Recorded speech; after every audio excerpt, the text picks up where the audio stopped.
Olá pessoal, sejam todos muito bem-vindos para mais uma aula de Direito Previdenciário, continuando a falar ainda sobre os princípios gerais da Seguridade Social, ok? Pessoal, falaremos agora sobre o princípio da seletividade e o princípio da distributividade das prestações. Não precisa se assustar com o nome, tá bom? O que importa aqui, na verdade, são os conceitos e ele a gente vai destrinchar pouco a pouco. Pessoal, uma coisa importante, eu não posso deixar que vocês saiam daqui sem ter esse conhecimento aí muito solidificado para a hora da prova. Princípios não se aplicam 100%, ok? Ou seja, eles admitem e até pedem, em alguma medida, que sejam mitigados ou comparados com outros quando você aplica, ok? Isso é uma coisa muito importante, por isso eu estou fazendo essa repetição aqui.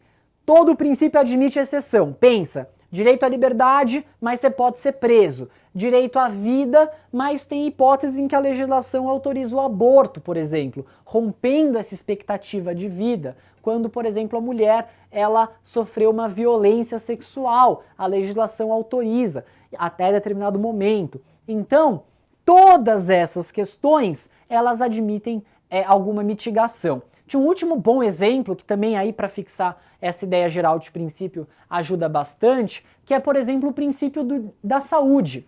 Então, pessoal, nós temos o direito à saúde, certo? Aí a gente entra em questões delicadas.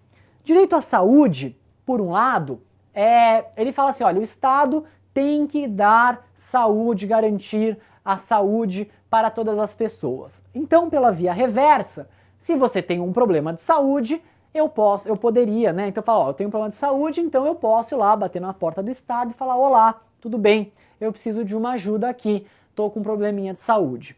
Pessoal, você pode fazer isso e você faz, por exemplo, por meio do SUS. Ah, então esse princípio não admite mitigação, esse princípio ele fura aí essa teoria de que os princípios não podem ser 100% aplicáveis e que, na verdade, eles precisam ser ponderados. Não é bem assim. Pessoal, se você, por exemplo, vamos imaginar, a sua vida depende de um tratamento e esse tratamento ele é experimental e não está disponível no Brasil. Mas ele está disponível nos Estados Unidos, por exemplo, só que ele custa a módica quantia de, sei lá, 200 milhões de reais. Bom, essa é uma questão delicada. Por um lado, você vai dizer o seguinte, mas a vida de uma pessoa tem preço? Você vai quantificar, ó, até tanto pode gastar. Se for um serviço experimental de 100 reais, aí tudo bem. Agora, depois de um tanto, né, então a vida de alguém tem preço, tem valor, esse é o argumento de quem defende. Olha, o Estado te garantiu o direito à saúde, então ele vai ter que te custear para qualquer coisa.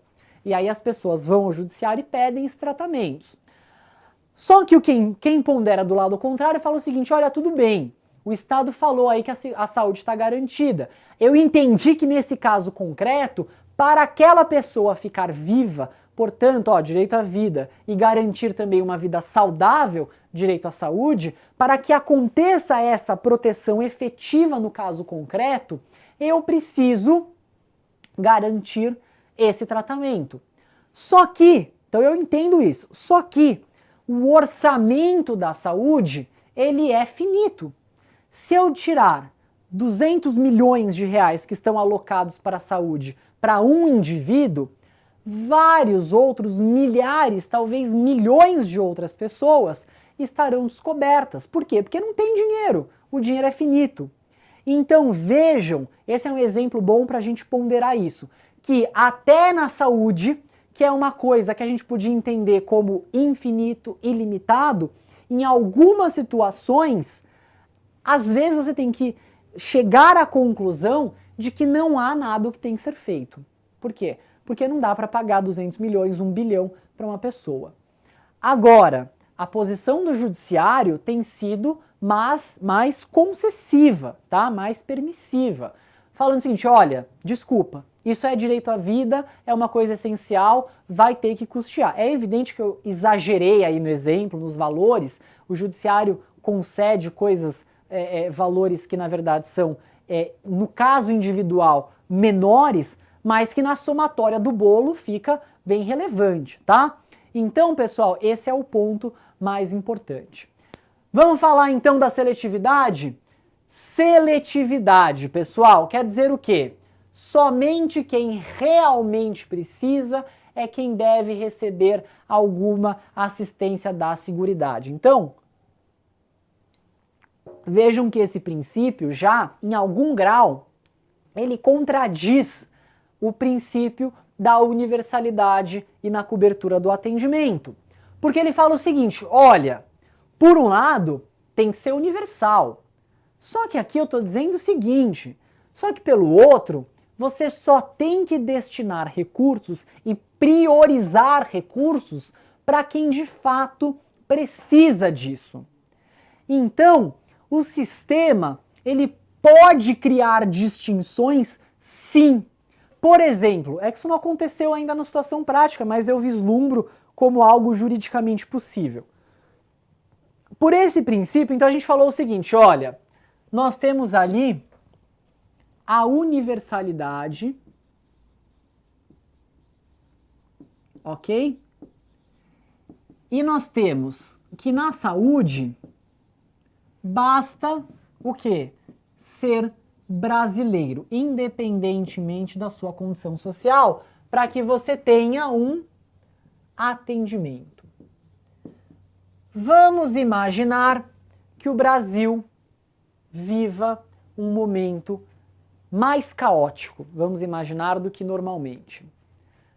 Bom, aí o SUS, ele explode de atendimentos, mas num nível muito pior que já está, substancialmente pior, caótico, assim, inadmissível.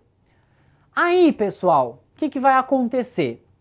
Você demanda lá e o SUS fala, olha, eu estou trabalhando com 30%, com 30 vezes mais do que eu de fato consigo cumprir. E aí o que acontece? Quando você vai olhar para esse cenário, o cara fala assim, olha, eu tenho um plano de saúde bom, só que eu tenho direito a um atendimento. Por quê? Porque eu sou brasileiro, porque a gente está falando do sistema de saúde, e o sistema de saúde ele pressupõe a universalidade.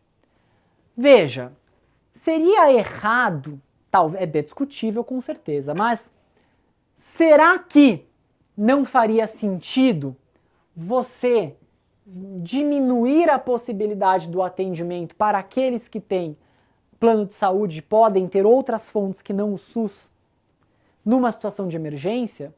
Então a seletividade, ela pode fazer esse sentido. Só quem realmente precisa vai receber o amparo social. Por quê? Porque o recurso é escasso, o orçamento acaba. E aí, pessoal, aplicando isso em casos mais concretos da Previdência, vejam só, você pode criar requisitos para pessoas se encaixar, especialmente a Previdência e a Assistência. Eu dei já um exemplo extremo da saúde, mas que aqui nesse caso a gente podia também estar conversando. Veja outra coisa, se tem família, salário família, se ficou doente, mas por um tempo, é um auxílio-doença e não uma aposentadoria. Ou seja, o sistema precisa ser construído de uma forma tal que os recursos serão priorizados e de fato distribuídos, destinados para aqueles que precisam realmente, ok? Seletividade. Depois, distributividade. O objetivo é distribuir a renda e promover o bem social. Portanto, olha só que interessante. Você, ao contribuir, não sabe se vai ganhar ou perder mais do que contribuiu. Mas você ainda assim é obrigado e os recursos eles são de todos e vão ser aplicados na medida em que se necessita. Olha o que eu estou te dizendo aqui, pessoal. Vamos lá. Você começou a contribuir, ok? Então essa é a sua primeira contribuição. Aí você vai, ó, tem um desconto aqui, no mês seguinte você tem outro desconto, no mês seguinte tem outro desconto, e assim sucessivamente, ok? Então assim sucessivamente. Isso aqui é uma reticências. Pessoal, você vai contribuindo com uma expectativa de que você vai chegar aqui e vai pedir uma bela de uma aposentadoria. Só que você não sabe se você vai viver tempo suficiente para que o dinheiro que você retirou do sistema seja maior do que o quanto você colocou no sistema. Você pode pedir aposentadoria e morrer no dia seguinte. Você pode morrer antes da aposentadoria. Você pode nunca chegar a pedir uma aposentadoria. E aí você vai falar assim, nossa, olha só esse sujeito, ele contribuiu 30 anos e ficou um dia com a aposentadoria. Ele fez um saque. Entendeu? Não tem como de antemão você saber se a previdência é ou não um bom investimento. É assim como o seguro. Você pode pagar 30 anos de seguro de um carro e nunca ter um acidente, nunca ter um carro furtado, um carro roubado. Isso é uma boa notícia, né? Então, pessoal, essa distributividade é você contribui para auxiliar ao bem-estar social. Os recursos, pessoal, são de todos, não de um indivíduo somente. E, portanto, eles vão sendo aplicados na medida em que é necessário. Ou seja, você aplicou alguma coisa no sistema, o sistema vai colocar isso no caixa dele, e aí se alguém precisar de um benefício, ele vai pegar esse recurso e vai dar para ele. Se amanhã você precisar, você vai também ter uma parte desse recurso. Mas não há esse caráter direto. É diferente, por exemplo, do FGTS. No FGTS, você tem uma conta, né? Uma conta vinculada ao seu CPF, ao seu nome. Aí o seu empregador, ele vai depositando mês a mês nessa conta e ao final de tudo isso, se você precisar, você retira o dinheiro, né? Aliás, precisar, né? Sempre vai precisar, né? O dinheiro que ele depositou, mais os 40% da multa, se for o caso, etc e tal. É seu, veja, é direto.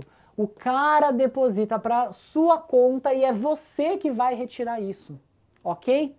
Na Previdência, aqui embaixo, não é isso que acontece. Você vai contribuindo para um sistema e o sistema vai usando esse recurso na medida em que ele entender necessário, ok?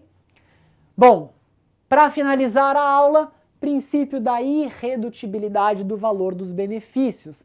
É uma regra, pessoal, análoga ao salário, né? Em regra, não se pode diminuir o valor do salário. No mesmo contrato de emprego, aliás, é o contrário, né? Você começa ganhando tal, aí tem uma época que todo mundo chama, né? Quem conhece direito do trabalho sabe que isso é um termo extremamente equivocado do ponto de vista técnico, né? Mas que se popularizou de uma forma e a gente tem que ser...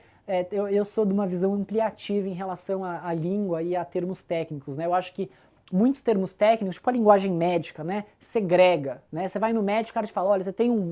Ele fala qualquer coisa, você fala, nossa, é um câncer terminal. Não, é só uma gripe, né? Mas ele usou um termo tão complicado que você se perde. No direito é a mesma coisa. A gente às vezes usa uns termos tão complicados que torna inacessível a maior parte da população.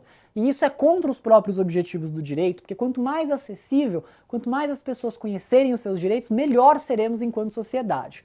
Mas enfim, é a época do dissídio, né? Que em termos técnicos do trabalho está totalmente equivocado. Mas aí todo mundo sabe que tem uma famosa época do dissídio em que você vai ter um percentual de reajuste. Aí seu salário fica maior. Aí no ano seguinte tem um percentual de reajuste. Aí seu salário fica ainda maior. Não é assim? Não pode diminuir. Também não pode diminuir aqui na Previdência. Isso visa garantir uma segurança aos beneficiários para que eles consigam planejar sua vida. E aí, pessoal, a regra vem da economia, não vem do direito, que é o seguinte, vejam só, o dinheiro com o tempo ele vai se desvalorizando, porque temos o fenômeno da inflação. Ou seja, você precisa estar sempre reajustando esse valor. O que a inflação ela faz, pessoal? Então vamos imaginar que você vai comprar um pão, ok? Um pão hoje, ele custa, vamos imaginar, esta quantidade de dinheiro. Daqui a um ano, pessoal, vamos imaginar, ano passado nós tivemos 10% de inflação, uma das inflações mais agressivas de todos os tempos, não de todos os tempos, na verdade, dos tempos recentes, depois do Plano Real, na verdade, né? Muito agressiva, muito agressiva. Quer dizer que se você tinha R$100 na mão, uma nota de R$100, R$10 passaram a não ter mais valor, perderam o valor, você não compra mais R$10 de cada 100 que você tem, porque o tempo passou. Olha que maluco. Você ficou com a conta segurando na mão, se daqui a um ano você acordar, se despertar, você vai ver que você tem R$10 a menos. E o tempo vai comendo dinheiro, é assim que funciona a inflação. Por isso que ela é tão perigosa. Ou seja, se você for comprar um pão com esse dinheiro, no ano seguinte, ele vai custar mais caro. Por quê? Porque a inflação, ela leva à perda do valor do dinheiro, e aí, com esse mesmo valor, você precisa ampliar para que no fim a padaria consiga vender o pão ao mesmo preço, ok? No fim, isso aqui é o mesmo preço disso aqui, só que ajustado à inflação. Quando você tira a ideia do pão e põe a ideia do benefício, que também se aplica ao salário, ou seja, a aposentadoria, auxílio acidente, tudo isso que você recebe, você tem o mesmo fenômeno. Esse valor aqui, ele, se não for reajustado, ele vai ter um menor poder de compra. Esse valor é esse valor, só que ajustado à nova realidade de, por exemplo, 10% de perda do valor. Então, você tem a necessidade de reajustar para que não haja esta perda, ok? Isso é a razão, eu gosto muito de dar os fundamentos, né? Por que existe isso? Da existência, da irredutibilidade do valor dos benefícios, tá certo? Pessoal, então é isso, pela aula de hoje é só. Muito obrigado pela atenção, até uma próxima oportunidade. Tchau, tchau.